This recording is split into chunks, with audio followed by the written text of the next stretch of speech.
Every club. Every day. The Global Sports Podcast Network.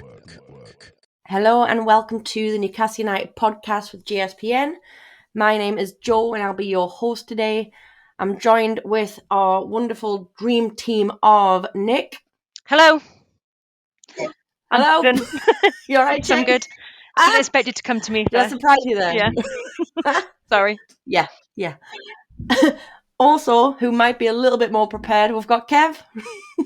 Hey up. I love how surprised Nick was. Nick was like, hello, I'm here. It's like she's been rushing back from somewhere. But I did. I did she's rush back here. from somewhere. Yeah, but you've been sat in a car for 20 minutes before that. Ken. He's too far away from us, Kev. Like, Too far away, man. Sorry. Hello. You need to move up north. Yeah, I do. Brilliant. I'm right. You do. Cool. Obviously, we are going to be, well, not obviously, but we are going to be discussing the wonderful win against Arsenal on Saturday. What an absolutely mint way to start the weekend is all I'm saying. But, yeah, I mean, couldn't ask for much more, but I'm not going to delve too quickly into it. I don't know about you guys. Don't know where you watched it because we haven't actually had that conversation. But I was in the Stack pre-match, which has now become a bit of my staple. I've sacked off the Strawberry and I feel quite bad for doing it. But I have been in there a couple of times. So, I haven't sacked them off entirely. They're still getting some of my cash. No, it's just... Honestly, it's like I don't even know where to start with it. I mean, yesterday I probably could have went on this massive 30-minute rant and took the entire pod about how I was feeling. So, yeah, I was absolutely buzzing, as I'm sure pretty much all of us were. From start to finish, I feel like we just absolutely dominated that game. All right, they had parts, don't get me wrong. I'm not saying we dominated. Sorry, it's probably a slight exaggeration. This is where I'm getting excited again. But yeah, like, wasn't it fantastic to just see what was just all gel? And it was what I said at the match to my mate as well. It was like something that Ian had said on the previous pod about Eddie finding his golden formula. And I was thinking, this is the golden formula right there. So, like, we're talking a bit of maybe gold-plated maybe in the last match, but this was the full-on gold.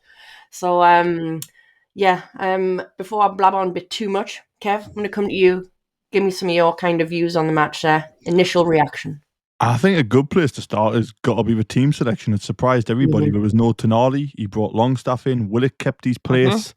Joe Linton was moved out wide. Gordon was on the right. And I was looking at the team. I mean, again, I thought Lloyd Kelly did great in the cup, and I thought, well, he's obviously kept Willock in because he did great in the cup.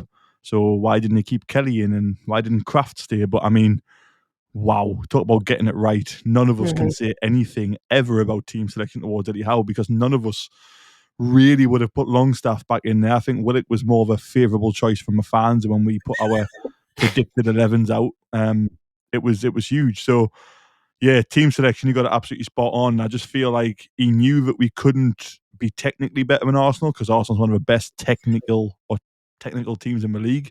But we could definitely outrun them and definitely show a ridiculous amount of athleticism to really get under the skin and to really make it tough for them. And we just had to be clinical after that. And my God, was Alexander Isak's header clinical. That was like a goal from the 90s, right? Wow. Beautiful, wasn't it? Great header. Beautiful. But yeah, I think the team selection was bang on. How was... even his substitutions were spot on. I think I was at the game as well, Joe. Obviously, I'm at every home game, very fortunate. But I was texting in my group chat thinking it's probably not going through because you get crap signal at the game. And I was like, now it's time for Barnes to come on. And then Barnes came on. And now it's time for this. And then it happened. I was like, oh my God, can you see my text? What's happening? Is Ian down there? What's going on? He's in our group chat. So everything was absolutely bang on, to be fair. So, like I say, overall, it was really nice, a little bit like what you said at the end, to see everybody come together and push in the right direction. The atmosphere was absolutely belting for an early kickoff. Early kickoffs are normally really poor. And I think I've seen this right. This is where we need Michael. I'm sure Michael will be listening and be thinking, well, this isn't right or this is right. But it's Newcastle's last 6 home games against London clubs. We've won every single one. So... Eddie Howe's doesn't sound far off from memory, but and a good old stat of every it's been 7 games now that Sean Longstaff has started. We've not lost. Just gonna 1-6 drew 1. Put that little one in there. Yes, it's exactly why you had to start. To be fair, and a few of us did actually call for him to start, didn't we? After his performance on Wednesday, he is important to the team. And he is one of those controversial players, and it's funny to hear him after the match, wasn't it? To say that. He was like, people either want me to play or don't want me to and think I can't put like a 2-yard pass together. So for him to say that, bless him, he's fully aware, man. These lads aren't daft, even if they're on social media or not. They'll find out how the fans feel. But let's just hope that he knows that enough of us love him, and we don't want to use him as a total scapegoat, bless him. But Nic, obviously you weren't at the game, but Hello.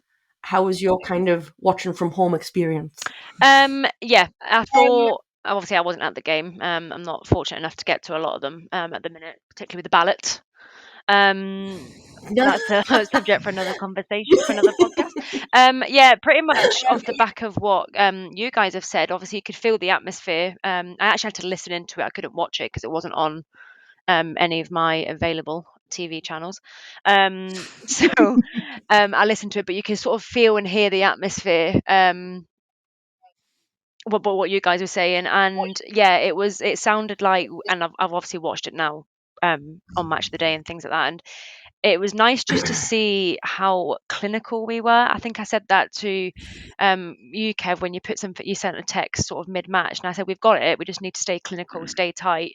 And I think Eddie Howe just got everything absolutely spot on, from pre-match tactics, substitutions. Yeah, I thought it was a brilliant performance from each and every one of them. To be honest, I don't think there was a player on that pitch where I thought, yeah, they've not had a good game. I thought they all pulled together well. I thought, yeah, I've literally not got a bad word to say about them. I actually, I've said before, I worry a lot about Tino Livramento. I think he's a fantastic prospect, and I think he's such an exciting player for us to have on the team. But strength wise, I think there's a little bit of weakness. He lacks a little bit of strength and gets pulled easily out of position. But I seen a stat somewhere where he didn't lose a duel all day, like all game, sorry. And I thought he had an absolutely fantastic game yesterday. So yeah, literally not a bad word to say about any of them. Thought it was great. Well, it was him and Hall at the back, wasn't it? That got like the massive praise. I know Hall got man of the match, which was the right decision. I think Hall was absolutely fantastic. I'll be honest, and I love watching that kid now, and he's only 20 years old, man. He's got such an amazing kind of potential career ahead of him, hasn't he? And he's ours, and I hope he stays ours for a long time. But I remember when we bought him, and weren't the Chelsea fans saying like they were well, I was about to use a word I couldn't, mad at the fact that we had kind of bought them because they kind of saw the potential at like 18 and stuff. So obviously we didn't know that, and it's had to be something that we've kind of watched him grow into. But he's certainly grown into it, man, isn't he? Like he was solid. It's another one of them things though, when Hull first signs a player, he keeps him on the bench for a while. He did that with Lewis Hall, and people were calling for Hall to come in all of last season. And then people will sit there now and be like, oh, well, I said he should have been in last season. He shouldn't have been in last season because he clearly wasn't ready. He's now ready, and we're now He's seeing grown it. into it, hasn't he? Yeah. And we're seeing how much that bedding in period and that time around the first team, whilst he was 18, 19 with the odd appearance chucked in, is helping him now. I think when you look at both stats, I think Livramento and Hall, they made 7 successful tackles combined against Arsenal. None of them were successfully dribbled past by an Arsenal player, which is mental when you think of the pace of Martinelli, and Bukayo Saka is one of the best wingers in the league. But none of them were successfully dribbled past, and we only conceded 1 foul between them. That is an insane performance against some of the best wingers in the league, and again, one of the teams who are tipped to challenge for the title. And our 2 young fullbacks have absolutely pocketed Arsenal's wingers there. Yeah, and we made them look poor. Because as much as you want to say Arsenal had a bad game, it's because we controlled them. It wasn't. They just. I hate that sometimes when you hear. Now I know it's only certain pundits that'll do it and be like, "Oh, like the bigger team. Oh, well, they had an off game. They didn't do this. They didn't do that. Yeah, they didn't do that because we didn't allow them to. You know what I mean? So I appreciate they probably weren't firing on full cylinders, if you know what I mean. But still, we did not give them that chance. And like you say, for Tino and Hall to have that performance against their wingers, which are essentially their biggest threat, especially in Saka as well.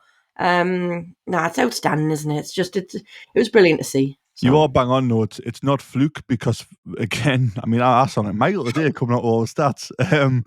There was games where Arsenal have had just 1 shot on target since the start of last season. There's 3.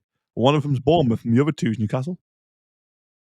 So It's happened 3 times since the start of last season, and twice it was both against Newcastle. So again, I think Eddie Howe again, he deserves a massive amount of credit. I know we've been big fans of him on this podcast anyway, but he got it absolutely bang on. And again, Joe, I think you're spot on. It's a case of, Arsenal had 62% of the ball or whatever, but they couldn't do anything with it because we were so organised, we were so well drilled, and we still offered enough of a threat to stop them from just going gung-ho.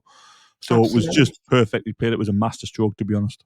It was indeed. And I'll be honest, it's probably a good place for us to stop for our first sponsor, and then we can roll into, or segue, as people like to say, into the next part. But first up, Nick, can you give me the first sponsor, please? Yeah. Here at Global Sports Podcast Network, we spent a lot of time selecting our delivery platform. Zencastr came out the clear winner with 4K video recording from your phone and AI editing that automatically removes all those ums and ahs. It's super easy to start a podcast that sounds great and is delivered efficiently. If you're ready to tell your story, check out the link in the show description to learn more about Zencastr. Cool. Zencastr, unfortunately, I'll just add to the end of the advert. Zencastr, unfortunately, can't stop you from picking Boomsong and Bramble in an all-time 11. Oh my good God. Kev, you know what it is? I watched him as you were reading that, and I started smirking. I thought, oh man, he's coming out with something here. Yep. Every time. It's one thing I can't help you with, but apart from that, it's really good. Kev, there's sometimes where I think we're going to get on really well, and then you come out with that, and then I'm just like, just get stuff. It just ruins ruin it. It's funnier when we don't get on, Nick. Let's face it. We both prefer not getting on. Okay. Mm-hmm. Yeah. Guess what though, Nick? I've got the power. I'm in control of the edit, and I might just edit that bit out. Oh, don't take that away from the listeners. I'll get it in again before the end, so it gives you a bigger job to do. What, Boomsong and Bramble? No, yep, I'll get it in again.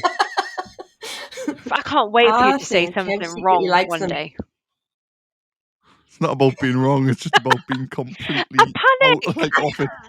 Right, that was a whole 4 weeks ago. Let's move on. I was going to say, right, I know. Let's not Take talk us home, about Joe. them Take us home. Unless Kev's just got some obsession about them, Nick. It might be that he's trying to underlie this. You never know. Kev just wants to be the centre of attention. Unfortunately, he's not today. So let's move on. Let's move on. Just loves being the centre of attention. He does indeed. Yeah. Right, anyway, Kev, it's not about you today. It's still about the Toon, and it's still about the Toon beating Arsenal. So, on that note, can we go back to something we also covered off on the last pod that we did with, I think it was me, Nick, and Ian, wasn't it? And we talked about certain players playing in certain positions, and we had a wonderful conversation about Gordon being out on the right, a right-footed right winger, yeah? Got that bang on, and Eddie got that memo, and boy did Gordon get that memo, because he put in a shift, man, and he put in a fantastic performance. And I said to my mate, and I've said to my dad, and I've said to anyone else who will listen to us since, that to me should be our right side fixed until we get someone else in. Because this whole we've got weakness down the right, we don't actually. We've got players that we can move across the front. I want to see Gordon stay on the right from now on. We've got too many options on the left. He was fantastic. I mean, that cross, man. Like you said before, Kev, and I know Shearer said it, didn't he? I don't know if you heard him. He was talking to Ian Wright. Yeah. That was a proper cross from the 90s. Because it got hit out of the right side, and a right-footed right winger hit it first time on his right foot, whipped it in absolutely beautifully for a top-class centre-forward like Isak to get his noggin on it, back of the net. It was just beautiful, wasn't it? I've said for years, and people agree or disagree, because obviously we all watch different football games and different plays and things like that. But I find it quite baffling now that you probably watch, say 2 or 3 games a weekend, Premier League, and the amount of Premier League players that simply can't cross a ball and beat the first man is a little bit concerning. Yeah. And I haven't seen, I always think back to David Beckham. He was unbelievably at crossing a ball, always sort of beating the first man, getting it where he wanted to be. And that cross yesterday from Anthony Gordon really reminded me of a David Beckham cross. And it was proper old school. Yeah. And obviously Isak's header was just old school as well. It was like a proper FIFA goal, I think. I think it was Alan Shearer that described it as a FIFA goal as well. But yeah, it was very good, very, very good. And I think Anthony Gordon got the memo of that right-hand side that we were talking about the other day. Yeah. So yeah. If I was him, I would want to be our fix. You know what I mean? I'd want to be that kind of fix on the right-hand side. We all know we need it. let him be like that gem that we can now put on the right. I think he'll play there. I think this whole talk about he prefers the left, and he might prefer it, but surely the whole talk about him really, really pushing and not being happy when he's not played on the left, is that not just fans, again, blowing stuff up on social media? Is that not just media in general, blowing it up that Gordon insists on playing on the left? Maybe he's not. Maybe he's fine. I think it's definitely a good fix, but I think long term I don't want to see him on the right. I just think Oh no, I'm just saying until we have a replacement. Last season when he was on the left, he wasn't just getting assists, he was getting goals. Like with cross for Tonali in the first game of the season started last season with a 5-1 for Tonali's goal. That was on his left foot, and that was a really good cross. So he can do it, and we do know he can do it. And I think short term till January, I think it's great, but I think you'll lose too much. I think what works really well with Gordon on the right is Joe Linton on the left. I think that's what really helps. I know Gordon's had a great balance. We can sit here and get really carried away, but the work Joe Linton puts in the kind of the dovetail between him and Willock, between left centre midfield and left wing, the way they dovetail in and out of position is just really hard for defenders to cope. And I think, again, I'm giving Howe loads of credit. What a shock. But he knew, I think once he saw Thomas Partey playing right back and Partey was going to try and come in as that inverted wing back, he knew we were going to hurt him down the left. And it's not just Joe Linton's running and athleticism, and it's not just Willock's dynamism, it's the way they interchange constantly in position. The midfielders are coming across, and that's giving Gordon more space on the right. I honestly think if you put, I don't know, Harvey Barnes left wing, nothing against Barnes, but I think Gordon looks nowhere near as good right wing when Barnes is on the left, because we've tried it and Gordon didn't get the space. I think Gordon's getting the space out there to whip that ball in unopposed because we're so worried about that like interchanging between Willock and Joe Linton. So I think Gordon right wing, as long as one of them's left wing, will definitely work. I think if you keep Gordon right wing and bring Barnes in, I don't think it's going to work. I just think we'll just go back across to Gordon and make sure he's okay, because again, Barnes, my opinion's very mixed on him. I think he can be great and he can score goals. He's a great finisher, but I think apart from being a great finisher, I haven't seen a lot from Barnes. So I think as long as Joe Linton stays fit and he can play on the wing, or Willock can play there and he can dovetail and interchange and all that stuff, brilliant. But I think Gordon is better on the left, and I think right wing, he had a great game against Arsenal. I'm trying to not get carried away, but I think if there's a different left winger, Gordon doesn't look as good right wing, personally, for me. No, I mean, that goes back to what we said at the start of this pod, doesn't it? And a bit like what we kind of said on the last one with Ian. She's... Kev, I'm with you, by the way. When I said that before, and I'm talking about like a temporary kind of fix on it. But again, goes back to what we were saying at the start. That's where we've found like the golden formula. If Gordon is on the right, you've got Big Joe on the left with Willock like alongside him, so to speak. You know what I mean? I don't know. I'm with you on Barnes' mind. It's a funny one, because it's like I want to love him. He seems a very likable person as well. It's not like, you know what I mean? He seems like a great guy.